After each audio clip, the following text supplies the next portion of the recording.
حضرت ابو وائل سے روایت ہے، انہوں نے کہا، عبداللہ بن مسعود رضی اللہ تعالیٰ عنہ ہر جمعرات لوگوں کو واعظ کیا کرتے تھے۔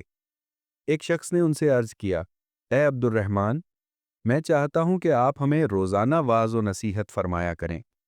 آپ نے فرمایا، مجھے اس کام سے یہ چیز مانے ہے کہ میں تمہیں اکتاہٹ میں نہیں ڈالنا چاہتا، اور میں پند و نصیحت میں تمہارے جذبات کا خیال رکھتا ہوں، جس طرح نبی صلی اللہ علیہ وسلم واعظ کرتے وقت ہمارے جذبات کا خیال رکھتے تھے تاکہ ہم اکتا نہ جائیں۔ تشریح: تعلیمی نظم و ضبط برقرار رکھنے کے لیے اوقات تعلیم کی تقسیم اور تعیین ضروری ہے۔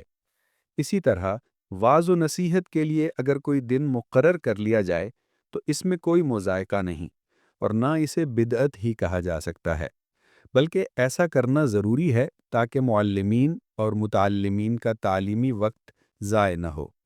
اگر اوقات کی تعیین نہ ہو تو ممکن ہے کہ استاد تو موجود ہو لیکن طلباء لاپتہ ہوں، یا طلباء تو حاضر ہوں لیکن معلم حضرات غائب ہوں۔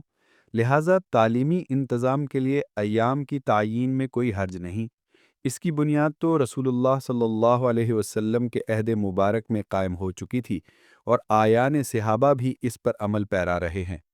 امام بخاری رحمۃ اللہ علیہ نے مدعا ثابت کرنے کے لیے ایک موقوف حدیث کا سہارا لیا ہے، لیکن چونکہ حضرت عبداللہ بن مسعود رضی اللہ تعالیٰ عنہ نے اپنے ایک عمل کے لیے رسول اللہ صلی اللہ علیہ وسلم کے فعل سے استنباط کیا ہے، اس لیے دن کی تعیین کرنے میں کوئی حرج نہیں ہے۔